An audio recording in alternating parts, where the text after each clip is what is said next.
આપ જોઈ રહ્યા છો ગુજરાતની નંબર 1 ન્યૂઝ ચેનલ ઝી 24 કલાક। હું છું આપની સાથે ફટાફટ ખબર સાથે મિહિર રાવલ। ફટાફટ ખબરો જોઈએ પહેલા એક મહત્વપૂર્ણ સમાચાર। રૂપિયા 5400 કરોડના કથિત હવાલા કૌભાંડના કેસમાં હાઈકોર્ટનો ચુકાદો। આરોપી અફરોઝ કટ્ટાને ગુજરાત હાઈકોર્ટે રાહત આપી છે। હાઈકોર્ટે રાજ્ય સરકારની અરજી ફગાવી છે। અફરોઝ કટ્ટાની હવાલા કૌભાંડમાં કોઈ ભૂમિકા નહીં હોવાની રજૂઆત હાઈકોર્ટે સ્વીકારી છે।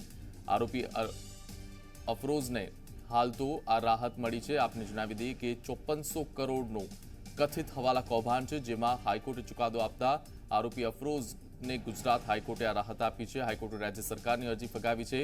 અફરોઝની હવાલા કૌભાંડમાં કોઈ ભૂમિકા ન હોવાની રજૂઆત હાઈકોર્ટે હાલ તો સ્વીકારી છે। આ મહત્વપૂર્ણ છે। અફરોઝને રાહત મળી છે। સંવાદદાતા આશકા જાની ફોનલાઈન પર। આશકા, શું હતો આ સમગ્ર મામલો અને શું હાઈકોર્ટે નોંધ્યું છે? ચોક્કસથી મિહિર, કહી શકાય કે 5,400 કરોડનું કથિત હવાલા કૌભાંડ હતો, તેમાં હાઈકોર્ટે ચુકાદો આપ્યો છે। અફરોઝ પટ્ટાની જે પટ્ટાને ખાસ કરીને રાહત આપી છે। રાજ્ય સરકારની જે અરજી હતી તે ફગાવી દેવામાં આવી છે। ખોટા ડોક્યુમેન્ટ સહિતના જે દાવા કરવામાં આવ્યા હતા તેઓ કંઈ જ નથી, તેવી ભૂમિકા નથી તેવું પણ હાઈકોર્ટે ટાંક્યું છે। અફરોઝ પટ્ટા નિર્દોષ દોષિત મુક્ત કરવાનો સેશન્સ કોર્ટના હુકમને હાઈકોર્ટે યથાવત રાખ્યો છે।